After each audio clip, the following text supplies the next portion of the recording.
21 September 2024 ಶನಿವಾರ ಬೆಂಗಳೂರು. ಮಹಾಲಕ್ಷ್ಮಿ ಮನೆ ಹೊರಗಿನಿಂದ ಲಾಕ್ ಆಗಿತ್ತು. ಫೋನ್ ಕೂಡ ಸ್ವಿಚ್ ಆಫ್. ಇದರಿಂದ ಅನುಮಾನ ಬಂದ ಮನೆಯವರು ಸ್ಪೇರ್ ಕೀ ಬಳಸಿ ಒಳಗ್ ಹೋಗ್ತಾರೆ. ಆದ್ರೆ ಬಾಗಿಲು ತೆಗೆದ ಕ್ಷಣದಲ್ಲೇ ಒಂದು ಭಯಾನಕ ವಾಸನೆ. ಅಷ್ಟು ಕೆಟ್ಟ ವಾಸನೆ ಒಂದು ಕ್ಷಣ ನಿಲ್ಲೋಕು ಕೂಡ ಆಗಲ್ಲ. ಅದೊಂದು ಚಿಕ್ಕ 1 BHK. ಡೋರ್ ಓಪನ್ ಮಾಡಿದ್ರೆ ಸೀದಾ ಒಂದೇ ರೂಮ್. ಮೊದಲಿಗೆ ಒಳಗ್ ಹೋಗೋದು ಅಮ್ಮ ಮೀನಾ. ಅವರ ಹಿಂದೆ ಅಕ್ಕ ಲಕ್ಷ್ಮಿ. ಲಕ್ಷ್ಮಿ ಮೊಬೈಲ್ನಲ್ಲಿ ರೆಕಾರ್ಡ್ ಮಾಡ್ತಾ ಒಳಗ್ ಬರ್ತಾಳೆ. ಇಬ್ರು ಮುಖ ಮುಚ್ಕೊಂಡು ಜಾಗೃತೆಯಿಂದ ಒಳಗ್ ಹೋಗ್ತಾರೆ. ರೂಮ್ ಒಳಗೆ ನೂರಾರು ಈಚೆಗಳು ಎಲ್ಲೆಡೆ ಹಾರ್ತಾ ಇರ್ತವೆ. ಒಂದು ಅಸಹ್ಯ ಸೈಲೆನ್ಸ್. ಮೊದಲಿಗೆ ಲಕ್ಷ್ಮಿ ಬಾತ್ರೂಮ್ ಚೆಕ್ ಮಾಡ್ತಾಳೆ. ಆದ್ರೆ ಅಲ್ಲಿ ಏನೂ ಇಲ್ಲ. ಸ್ಮೆಲ್ ಬರೋ ಹಾಗೇನೂ ಸಿಗಲ್ಲ. ರೂಮ್ ಕೂಡ ತುಂಬಾ ಸಣ್ಣದು. ಬೆಡ್ ಇಲ್ಲ.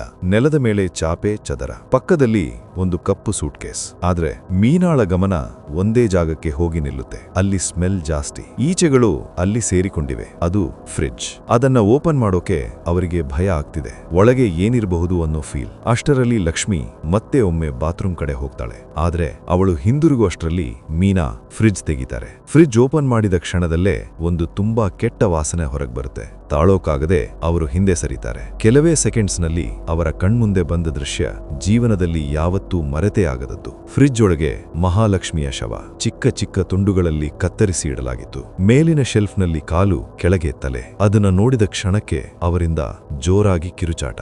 ಸ್ವಲ್ಪ ಹೊತ್ತಲ್ಲಿ ಪಕ್ಕದವರೆಲ್ಲರೂ ಸೇರ್ತಾರೆ. ಪೊಲೀಸರು ಕೂಡ ಬರ್ತಾರೆ. ಅವರಿಗೂ ಕೂಡ ಒಳಗೆ ನಿಲ್ಲೋಕೆ ಕಷ್ಟ. ಆದ್ರೂ ಒಳಗ್ ಹೋಗ್ತಾರೆ. ಅವರು ನೋಡಿದ ದೃಶ್ಯ ಅವರಿಗೂ ಶಾಕ್ ಆಗ್ತದೆ. ಕೆಲವೇ ಸಮಯದಲ್ಲಿ ಈ ವಿಷಯ ಎಲ್ಲೆಡೆ ಹರಡ್ತದೆ. ಆದ್ರೆ ಇಂಥ ಕೇಸುಗಳಲ್ಲಿ ಹೊರಗೆ ಬರುವ ಮಾಹಿತಿ ಎಲ್ಲವೂ ಸತ್ಯ ಇರೋದಿಲ್ಲ. ಕೆಲವು ತಪ್ಪು, ಕೆಲವು ಜಾಸ್ತಿ ಮಾಡಿರ್ತಾರೆ. ಆದ್ರೆ ಇಲ್ಲಿ ನಾವು ನೋಡೋದು ನಿಜವಾದ ಘಟನೆ.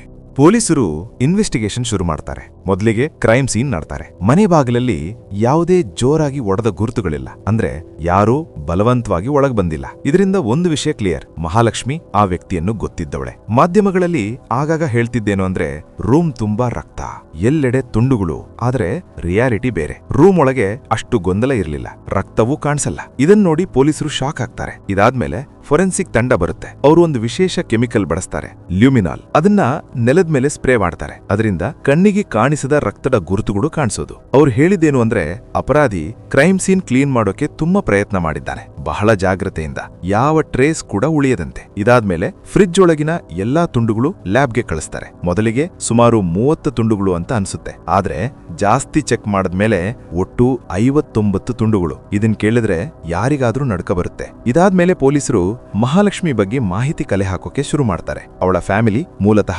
ನೇಪಾಳದವರು. ಅಮ್ಮ ಮೀನಾ, ಅಪ್ಪ ಚರಣ್ ಸಿಂಗ್, ಒಬ್ಬ ಅಕ್ಕ, 2 ಅಣ್ಣಂದಿರು. ಮಹಾಲಕ್ಷ್ಮಿಯ ಮದುವೆ ಆಗಿತ್ತು ಹೇಮಂತ್ ದಾಸ್ ಜೊತೆ. ಅವ್ರಿಗೆ ಒಂದು ಮಗಳು ಕೂಡ ಇದ್ದಾಳೆ. ಆದ್ರೆ ಕಳೆದ 1 ವರ್ಷದಿಂದ ಇಬ್ರು ಬೇರೆ ಬೇರೆ ಇರ್ತಿದ್ರು. ಇಂಥ ಸಂದರ್ಭಗಳಲ್ಲಿ ಮೊದಲ ಅನುಮಾನ ಯಾರ ಮೇಲೆ ಬರುತ್ತೆ? ಗಂಡನ್ ಮೇಲೆ. ಹಾಗಾಗಿ ಪೊಲೀಸರ ಲಿಸ್ಟ್ನಲ್ಲಿ ಹೇಮಂತ್ ದಾಸ್ ಮೊದಲ ಸಸ್ಪೆಕ್ಟ್. ಹೇಮಂತನನ್ನು ಕರೆಸಿ ವಿಚಾರಣೆ ಮಾಡ್ತಾರೆ. ಅವನ್ ಹೇಳ್ತಾನೆ ಅವಳಿಗೆ ಇನ್ನೊಬ್ರ ಜೊತೆ ಸಂಬಂಧ ಇತ್ತು. ಅದರಿಂದಲೇ ಇಬ್ಬರ ನಡುವೆ ಜಗಳ ಆಗ್ತಿತ್ತು. ಡಿವೋರ್ಸ್ ಆಗಿರ್ಲಿಲ್ಲ, ಆದ್ರೆ ಅವಳು ಬೇರೆ ಆಗ್ಬಿಟ್ಟಿದ್ಲು. ಮೊದಲಿಗೆ ಮಗಳನ್ನ ಜೊತೆ ಇಟ್ಕೊಂಡಿದ್ಲು. ಆಮೇಲೆ ಮಗಳನ್ನ ಹೇಮಂತನ ಬಳಿ ಕಳಿಸಿದ್ಲು. ಈಗ ಮಗಳನ್ನು ನೋಡ್ಕೊಳ್ಳೋದು ಅವನೇ. ಮಹಾಲಕ್ಷ್ಮಿ ಒಮ್ಮೊಮ್ಮೆ ಮಾತ್ರ ಬರ್ತಿದ್ಲು. ಇದಾದ್ಮೇಲೆ ಪೊಲೀಸರು ಅವಳು ಕೆಲಸ ಮಾಡ್ತಿದ್ದ ಜಾಗ ಮತ್ತು ಅವಳ ಸ್ನೇಹಿತರು ಎಲ್ಲರನ್ನೂ ಪರಿಶೀಲಿಸ್ತಾರೆ. ಪಕ್ಕದವರನ್ನು ಕೇಳ್ತಾರೆ. ಅವ್ರು ಹೇಳ್ತಾರೆ ಅವಳು ತುಂಬಾ ಒಂಟಿಯಾಗಿರ್ತಿದ್ಲು, ಯಾರ ಜೊತೆ ಹೆಚ್ಚು ಮಾತಾಡ್ತಿರ್ಲಿಲ್ಲ. ಆದ್ರೆ ಒಂದು ಮುಖ್ಯ ಮಾಹಿತಿ ಸಿಗುತ್ತೆ: ಒಬ್ಬ ಹುಡುಗ ಅವಳ ಮನೆಗೆ ಬರ್ತಾ ಹೋಗ್ತಿದ್ದ. ಕೆಲವು ದಿನ ಅವಳ ಜೊತೆ ಇದ್ದಾನೆ ಕೂಡ. ಈ ಒಂದು ಕ್ಲೂ ಪೊಲೀಸರಿಗೆ ತುಂಬಾ ಮುಖ್ಯ ಆಗ್ತದೆ. ಇದಾದ್ಮೇಲೆ ಬೇರೆ ಬೇರೆ ಟೀಮ್ ಮಾಡ್ತಾರೆ. ಒಂದು ಟೀಮ್ ಕಾಲ್ ಡೀಟೇಲ್ಸ್ ನೋಡೋಕೆ, ಮತ್ತೊಂದು CCTV ಫುಟೇಜ್ ಚೆಕ್ ಮಾಡೋಕೆ, ಇನ್ನೊಂದು ಮತ್ತೆ ಹೇಮಂತನನ್ನ ವಿಚಾರಣೆ ಮಾಡೋಕೆ. ಹೇಮಂತ 3 ಜನರ ಹೆಸರನ್ನ ಹೇಳ್ತಾನೆ. ಒಬ್ಬ ಸ್ಟೋರ್ ಮ್ಯಾನೇಜರ್, ಒಬ್ಬ ಕಾಮನ್ ಫ್ರೆಂಡ್, ಮತ್ತೊಂದು ಹೆಸರು ಅಶ್ರಫ್. ಹೇಮಂತ್ ಹೇಳೋ ಪ್ರಕಾರ ಇವನೇ ಕಾರಣ ಅವರ ಸಂಬಂಧ ಹಾಳಾಗೋದಕ್ಕೆ. ಒಮ್ಮೆ ಚುಪಾಗಿ ಅವಳ ಫೋನ್ ಚೆಕ್ ಮಾಡಿದಾಗ ಇವರಿಬ್ಬರ ಚಾಟ್ ಸಿಕ್ಕಿತ್ತು. ಅಶ್ರಫ್ ಬಾರ್ಬರ್ ಕೆಲಸ ಮಾಡ್ತಿದ್ದ. ಇಲ್ಲಿಂದ ಕೇಸು ಇನ್ನೂ ಇಂಟ್ರೆಸ್ಟಿಂಗ್ ಆಗ್ತದೆ. ಇದಾದ್ಮೇಲೆ ಪೊಲೀಸರ ಗಮನ ಅಶ್ರಫ್ ಕಡೆ ಹೋಗ್ತದೆ. ಮಾಧ್ಯಮಗಳು ಕೂಡ ಅವನನ್ನೇ ಕಾತಿಲ ಅಂತ ತೋರಿಸ್ತವೆ. ಸೋಷಿಯಲ್ ಮೀಡಿಯಾದಲ್ಲೂ ಅವನ ಮೇಲೆಯೇ ಆರೋಪ. ಆದ್ರೆ ಪೊಲೀಸರು ಡೈರೆಕ್ಟ್ ಆಗಿ ನಂಬೋದಿಲ್ಲ. ಅವನನ್ನು ಸ್ಟೇಷನ್ಗೆ ಕರೆಸಿ ವಿಚಾರಣೆ ಮಾಡ್ತಾರೆ. ಅಶ್ರಫ್ ಹೇಳೋದೇನು ಅಂದ್ರೆ, ನಾನು ಬಹಳ ಹಿಂದೆಯೇ ಮಹಾಲಕ್ಷ್ಮಿಯಿಂದ ದೂರ ಆಗಿದ್ದೀನಿ. ಅವನು ಹೇಳಿದ ಮಾತುಗಳನ್ನು ಪೊಲೀಸರು ವೆರಿಫೈ ಮಾಡ್ತಾರೆ. ಕಾಲ್ ರೆಕಾರ್ಡ್, ಲೊಕೇಶನ್ ಎಲ್ಲವೂ ಮ್ಯಾಚ್ ಆಗ್ತದೆ. ಅಂತಿಮವಾಗಿ ಅಶ್ರಫ್ ಕ್ಲೀನ್. ಈ ಕೇಸ್ಗೆ ಅವನಿಗೆ ಸಂಬಂಧ ಇಲ್ಲ. ಇದಾದ ಮೇಲೆ ಪೊಲೀಸರ ಮುಂದೆ ಮತ್ತೆ ಪ್ರಶ್ನೆ: ಹಾಗಾದ್ರೆ ಕಾತಿಲ ಯಾರು? ಯಾರು? ಇದರಲ್ಲಿ ಇನ್ನೂ ಇಬ್ಬರ ಮೇಲೆ ಅನುಮಾನ ಬರುತ್ತೆ. ಅವರನ್ನು ವಿಚಾರಣೆ ಮಾಡ್ತಾರೆ, ಆದ್ರೆ ಯಾವ ಸಾಲಿಡ್ ಎವಿಡೆನ್ಸ್ ಸಿಗೋದಿಲ್ಲ. ಅವರನ್ನು ಬಿಡ್ತಾರೆ. ಈ ಸಮಯದಲ್ಲಿ ಒಂದು ಚಿಕ್ಕ ಡೀಟೇಲ್ ಪೊಲೀಸರ ಗಮನ ಸೆಳೆಯುತ್ತೆ. ಮಹಾಲಕ್ಷ್ಮಿ ಸೆಪ್ಟೆಂಬರ್ 1ರಂದು ಕೆಲಸಕ್ಕೆ ಹೋಗಿದ್ಲು. ಆಮೇಲೆ ನೆಕ್ಸ್ಟ್ ಡೇ ಇಂದಲೇ ಲೀವ್. ಅದೇ ದಿನ ಸ್ಟೋರ್ನಲ್ಲಿ ಕೆಲಸ ಮಾಡ್ತಿದ್ದ ಇನ್ನೊಬ್ಬ ಹುಡುಗ ಅವನು ಕಾಣಿಸೋದಿಲ್ಲ. ಇದು ಪೊಲೀಸರಿಗೆ ಸಸ್ಪಿಷಿಯಸ್ ಆಗ್ತದೆ. ಅವನ ಕಾಲ್ ಡೀಟೇಲ್ಸ್ ತೆಗೆದುಕೊಳ್ತಾರೆ. ಅಲ್ಲಿ ಒಂದು ಇಂಪಾರ್ಟೆಂಟ್ ಥಿಂಗ್ ಗೊತ್ತಾಗ್ತದೆ. ಇವರಿಬ್ಬರು ಬಹಳ ದಿನಗಳಿಂದ ಕಾಂಟ್ಯಾಕ್ಟ್ ನಲ್ಲಿದ್ರು. ಕಾಲ್ಸ್, ಮೆಸೇಜಸ್ ಎಲ್ಲವೂ ರೆಗ್ಯುಲರ್. ಸೆಪ್ಟೆಂಬರ್ 2 ದಿನವೂ ಇವರಿಬ್ಬರು ಮಾತಾಡಿದ್ದಾರೆ. ಪೊಲೀಸರು ಆ ವ್ಯಕ್ತಿಗೆ ಕರೆ ಮಾಡ್ತಾರೆ, ಆದ್ರೆ ಫೋನ್ ಸ್ವಿಚ್ ಆಫ್. ಇದರಿಂದ ಅವನ ಕಾಲ್ ರೆಕಾರ್ಡ್ಸ್ ನಲ್ಲಿ ಲಾಸ್ಟ್ ಡಯಲ್ ನಂಬರ್ಗೆ ಕಾಲ್ ಮಾಡ್ತಾರೆ.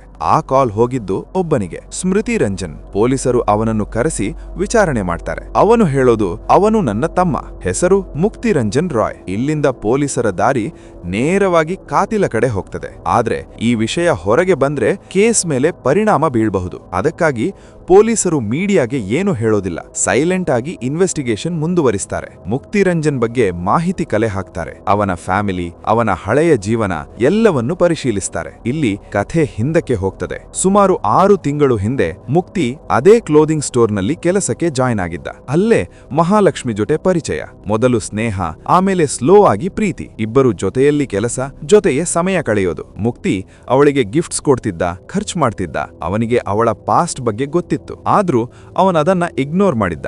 ಆದ್ರೆ ಕೆಲ ಸಮಯದ ನಂತರ ಮಹಾಲಕ್ಷ್ಮಿ ಬಿಹೇವಿಯರ್ ಚೇಂಜ್ ಆಗ್ತದೆ. ಮುಕ್ತಿಯಿಂದ ದೂರವಾಗ್ತಾಳೆ. ಮಾತಾಡೋದು ಕಡಿಮೆ, ಸಮಯ ಕೊಡೋದಿಲ್ಲ. ಇದರಿಂದ ಮುಕ್ತಿಗೆ ಅನುಮಾನ ಶುರುವಾಗ್ತದೆ. ಇನ್ನೊಬ್ಬರಿದ್ದಾನಾ?